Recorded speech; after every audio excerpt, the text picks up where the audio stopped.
Grace and peace to you, friends. Welcome to the Oak Tree Journeys. My name is Mandy Oaks, and you are on the Encyclopedia Challenge. And yesterday was a very special day. It was Independence Day. So not only did you get the Encyclopedia Challenge, but you also received a bonus. And I know I got the bonus a little late. I was dealing with some technical difficulties, and it didn't turn out quite like I wanted, but that's okay. Check out the bonus; it's still good. Um, I had the kids help me with part of that. If you've already heard it, then do give it a thumbs up, and please don't forget to give this video a thumbs up too, or podcast. Like, share, subscribe, and if this is your first time here, you may be wondering, what in the world is an encyclopedia challenge? Do I have to read an encyclopedia? Do I have to own one? What is it? Well, those are all very good questions. And the short answer is no. You do not need to read the encyclopedia. That's actually what I'm doing for you in bite-sized chunks. You don't need to even own an encyclopedia. However, I do encourage you to, if there's an interesting word, or if you want to learn about something a little deeper, I would encourage you to look it up. But if you don't have time to look it up, if you're kind of like me and you're like, well, that's really cool and all, but I just don't have the time. I've got too much on my plate to do as it is. Send me a comment. Go to theoaktreejourneys.com. And that's theoaktreejourneys.com. And the link for the website is in the description of the podcast and the YouTube video if you're on YouTube. So feel free to just drop me a line in the comments and ask me to do a deeper dive. There will be a bonus video once we hit 5 or more words to do a deeper dive with on those words. And if you're curious as to what words we already have 3, so we need at least 2 more.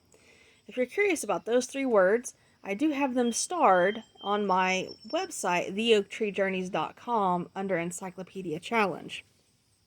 Alright, so yesterday we ended with abscess, and today we are going to go to abscond. So, and I am reading from 2 different ones. The first half of this video, I'm only reading from the New Imperial Encyclopedia and Dictionary from 1909. But in the second part, there are a couple of words I'm going to switch over to the Encyclopedia Americana of 1956. Okay, so let's jump in because I'm very excited. There's some good words. I did make a list, so I know what these words are. So I am very, very excited. So let's go ahead and do it. So abscond is a verb, and it means to conceal or hide oneself, to run away, to withdraw oneself in a private manner, to hide oneself, usually to elude the penalties of the law. Absconding, concealment, flight, absconded, absconder, one who runs away for concealment. Absent, verb, to go away from, to keep away, to withdraw or retire from. Absent, not present, inattentive, at a distance. Absenting, absented, absenter, one who takes himself away. Absentee, one who goes away from, one absent from duty without leave. Absenteeism, the practice of residing or remaining away from one's office or estate. Absence, the being away or at a distance. Want, in law, want of appearance, inattention of mind. Absence of mind, the condition of one whose thoughts wander from present scenes or topics, resulting sometimes in ludicrous or painful mistakes. How many of us have been there, done that, and don't want to do it again, but will definitely repeat, especially as our interests expand. Okay, so the synonym of absent in mind, here we go. Abstracted, distracted, absorbed, engrossed, diverted. I do like the word engrossed a lot better than absent-minded. All right, so absentee, a term applied sometimes by way of reproach to capitalists who derive their income from one country and spend it in another. It has been especially used in discussions on the social condition of Ireland. As long as Ireland had its own parliament, a great portion of the large landed proprietors lived chiefly in the country during summer and pass their winters in Dublin. Sorry. We call those snowbirds here. There are people who live in Tennessee who go to Florida during the winter. Don't blame them there. Thus spending a large portion of their incomes among their dependents, or at least among their countrymen.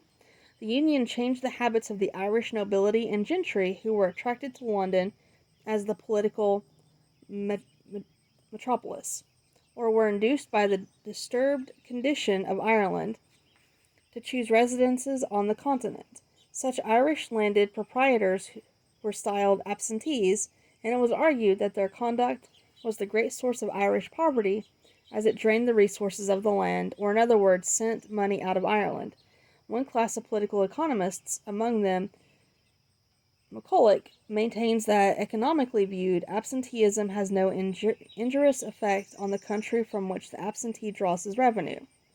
An Irish landlord living in France, it is argued, receives his remittances of rent not in bullion, but in bills of exchange, and bills of exchange represent, in the end, the value of British commodities imported into France.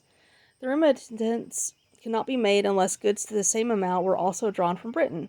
Thus, although the landlord may consume for the most part French productions, he causes indirectly a demand for as much of British productions, and his income goes, in the end, to pay for them. His residence abroad, then, does no harm to the industry and the resources of the country at large, although it is admitted that it may be felt as an evil in a particular locality. The truth of this doctrine, however, in its full extent, is disputed. Among other objections to it, it is argued that whatever may be true of the amount actually consumed, all the tradesmen and others who supply the absentee's wants have their profits, and have thus the means of accumulating, and that these accumulations, which are thus added to the national wealth of a foreign country, would have been added to the wealth of his native country had he been living at home. The result of the controversy seems to be that absenteeism does, to some extent, act injuriously on the wealth of a country, though it is not true that the whole revenues thus spent are so much clear loss, there being several indirect compensations. On the evil of absenteeism in a moral point of view, all are agreed, especially in a country in the condition of Ireland, where nearly the whole wealth is in the hands of extensive landed proprietors with almost no middle class. So wow, so they were arguing about the exact same things we argue about today. So this was 1909, and we still today argue about those in 2021. So that's pretty wild. All right, next word is absinthe. Absinthe is a spirit flavored with the pounded leaves and flowering tops of certain species of Artemisia, chiefly wormwood, together with the angelica root, sweet flag root, star anise, and other aromatics. The aromatics are macerated for about 8 days in alcohol and then distilled, the result being an emerald-colored liquor.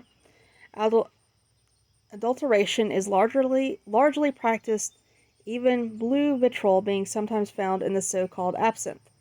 The best absinthe is made in Switzerland, the chief seat of the manufacture being in the canton of Neuchâtel. It is chiefly used in France, but is of late largely exported to the United States. When to be drunk, the greenish liquor is usually mixed with water. The evil effects of drinking absinthe are very apparent. Frequent intoxication or moderate but steady tippling utterly deranges the digestive system, weakens the frame, induces horrible dreams and hallucinations, and may end in paralysis or in idiocy. Okay. And next word is absinthian, of or like wormwood, absinthiated, impregnated with wormwood, absinthe, a French liquor, an alcoholic liquor impregnated with the qualities of absinthium or wormwood, absinthic, to absinthium or to an acid obtained from it, absinthe, noun, the bitter principle found in absinthium. Okay, and with that, we are going to take a break, and when we come back, we are going to look at two terms for the word absolute. And so enjoy your break, and we'll be back shortly.